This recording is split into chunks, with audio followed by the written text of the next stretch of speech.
To prepare Grignard reagents, you have to start with an alkyl halide. The type of alkyl halide does not matter. So the R can either be an sp3, an sp2, or an sp hybridization. The mechanism you are not responsible for.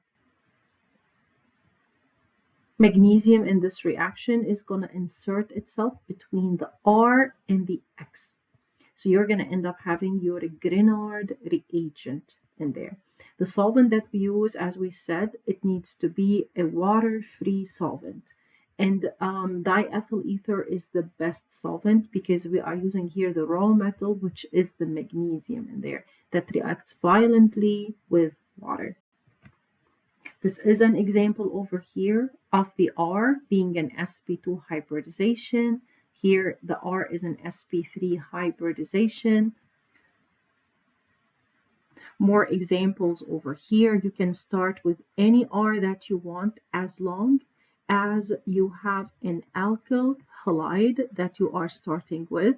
The halogen can either be a bromine or it can be a chlorine. It doesn't matter in there. And we prefer bromine and chlorine over iodine. And you're going to react this with the solid metal.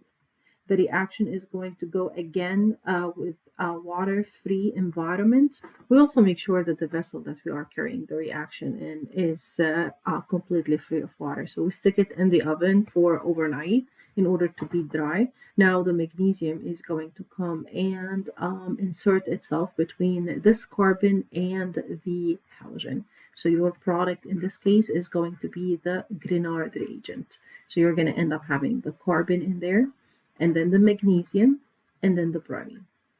To represent that, you always look at the carbon that is connected to the magnesium, and this is your carb anion.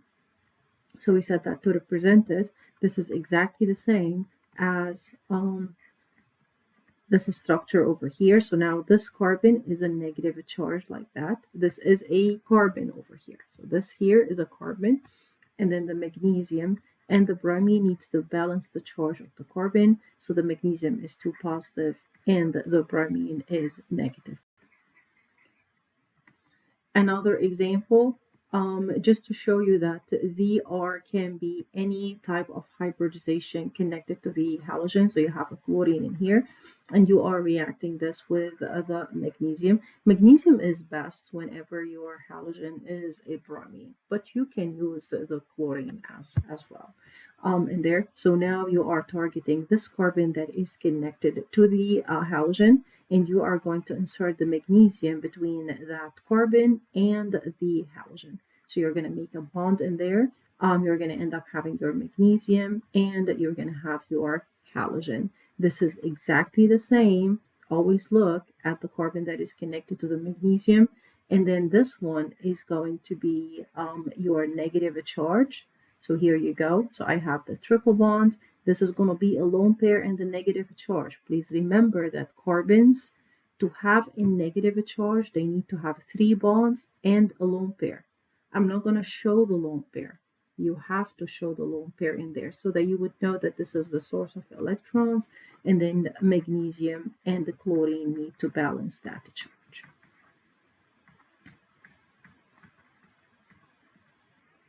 To prepare alkyl lithium, I'm also going to start with an alkyl halide. And again, it doesn't matter the type of R that I am working with. It can be either an SP, an SP2, and an SP3, and you are still not responsible for the mechanism of this reaction. All I am doing is I am replacing that halogen with the lithium. The lithium that we are using is a solid lithium, but the difference is that because magnesium is more reactive than lithium, here I need to use excess of the lithium in order to form my alkyl lithium in there. Again, water-free environment, and you get your alkyl lithium, and lithium needs to balance the halogen that you are working with. These two are ions in there. You have your lithium positive, and in this example, the chlorine is going to be negative. Always make sure that you're using excess of the lithium, because lithium is less reactive than that of the magnesium in there. And all what you're doing here is you're replacing the chlorine with the lithium. We're going to represent the molecule as we did for the Grignard, showing our carbon ion that is connected to the lithium. To prepare Gilman, we have to start with the alkyl lithium. So Gilman is different than the Grignard and the alkyl lithium because both the Grignard and alkyl lithium, you have to start with an alkyl halide. But for Gilman, you don't.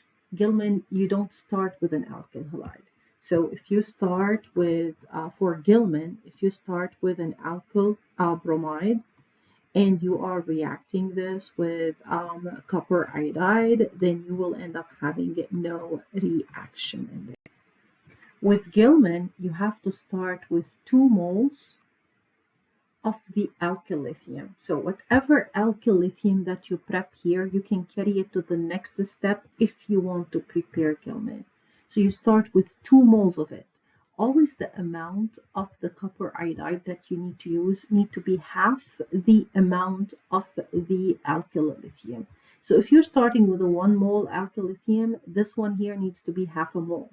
So always make sure it's half. Here, if I'm starting with 2 moles in there, then I would need to react this with 1 mole of the copper iodide. Again, you are not responsible for the mechanism of this reaction. Because copper reacts with water, you would need a solvent that has no water in it, and the reaction is going to be carried out, and you're going to be forming R2CuLi, and this is your organocuprate reagent or the Gilman reagent. This is an example over here, and again, the R can be any R that you use. So the R here can either be as above, an sp3 hybridization, it can be an sp2 hybridization, or it can be an sp hybridization. This is an example over here of an sp3 hybridized R in there. I am using here 1 mole since I am starting with 2 moles of the alkyl lithium.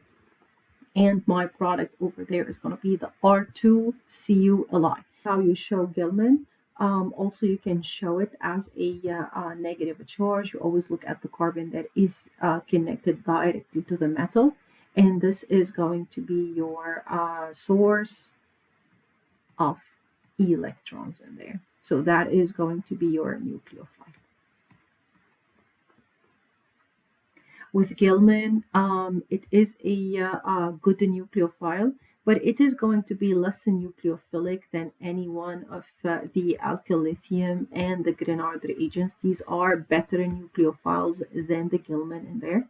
But this one is a nucleophilic enough to carry a nucleophile electrophile reaction.